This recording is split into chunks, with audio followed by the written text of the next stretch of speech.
anything you work hard at, anything you put a lot of effort into, anything you sweat over to make it happen, the question is, why are you working so hard?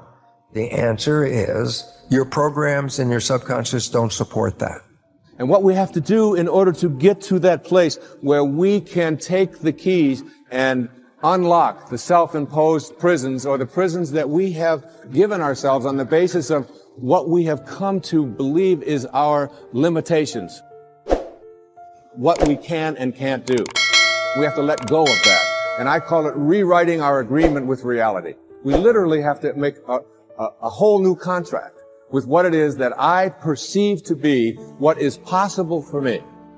And in order to do that, we have to shift out of the things that we have come to believe in, and everything that you came to this program watching tonight that you believe in was handed to you by someone else outside of you, was handed to you by the experiences or testimony of someone in the past.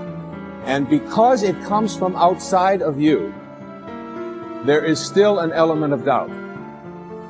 And this element of doubt isn't bad, but it keeps you from reaching higher levels, because what you think about is what expands. And if you're thinking doubt, then doubt is what expands. When you visualize a goal that you want to achieve, it's not in the future. This is to do with manifesting. When you want to manifest something, it doesn't work very well when you think, I will be famous, I need to be famous, I want to be famous. Not good for manifestation.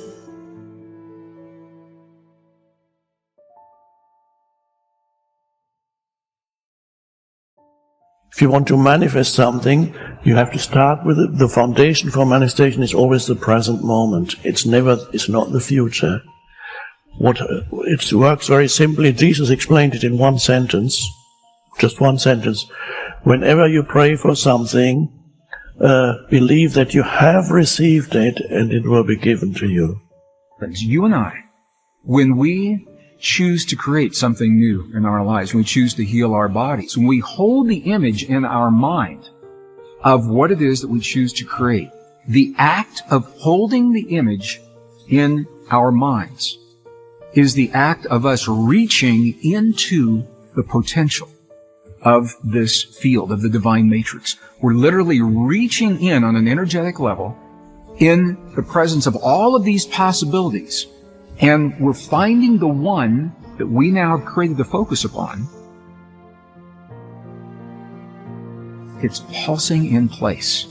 That is the secret to creating in the divine matrix. That's the secret to reaching in to the potential, grabbing that potential in your life and isolating that potential and making it into something that is real.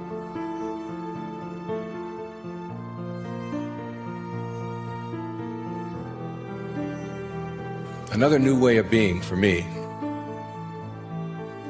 is to think of yourself in terms of personal authority rather than being an authoritarian.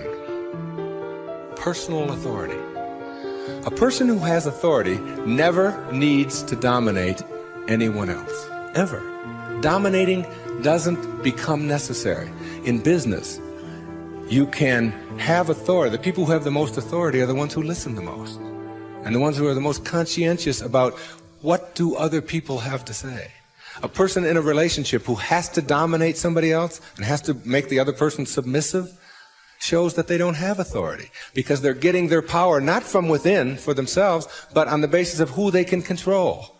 And that never lasts. That never lasts. The only thing that lasts is having inner power, if you will. Know thyself. That's what Shakespeare said. Know thyself. The more you know yourself, the more you become honest with yourself, honesty becomes just a way of life. No, I don't think the world necessarily does, but you can't run your world. You can't run your world based upon what the rest of the people in the world want or don't want. To me, honesty is like, it's a karma that goes out into the world. How people treat you in the world is their karma. How you react is yours.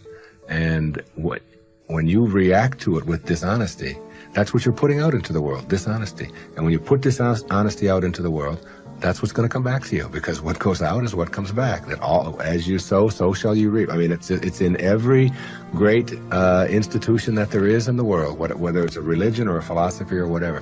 What you put out is what comes back. Whatever you plant is what you're going to get back. And the more that you put out honesty, just because it's what you are, because you are being honesty, you're not trying to be honest, you're just being honesty, then that's what will come back to you on a regular basis. And when it doesn't, you'll just see that as another test for you to pass. And finally, a fifth way of being that is new, for me, it has become a way of life. It's called serenity instead of acquisitions.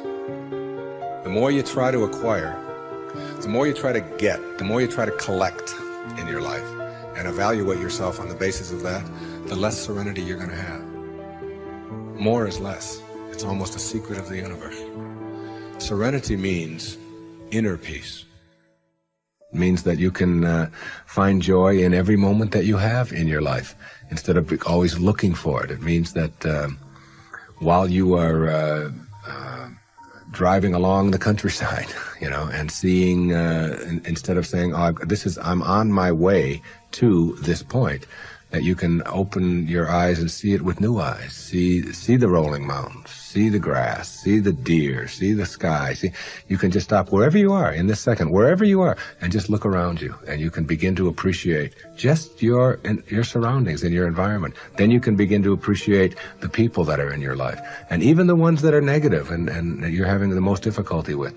You can practice a new way of being with them, which is sending them love, sending them flowers, send them books, send them a tape, send them something, and just see what kind of reaction that you get. Super emotional health is just an attitude. An attitude is everything. You have a choice. You can choose to stay stuck and bitter, or you can do yourself a favor by willingly forgiving the past and let it go, and then move on to create a joyous, fulfilling life. You have the freedom to make your life anything you want it to be, because you have freedom of choice. Let's talk about prosperity or wealth, however you want to look at it. You can never create prosperity by talking or thinking about your lack of money. This is wasted thinking and cannot bring you abundance. Dwelling on lack only creates more lack. Poverty thinking brings more poverty, and gratitude thinking brings abundance. There are a few affirmations and attitudes that are guaranteed to keep prosperity beyond reach.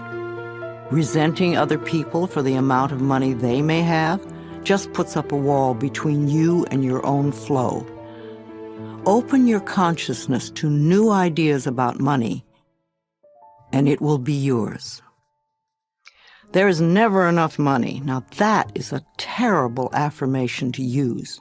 Also the one, money goes out faster than it comes in. This is poverty thinking of the worst kind. The universe can only respond to what you believe about yourself and about life. Examine whatever negative thoughts you have about money, and then decide to release them and let them go.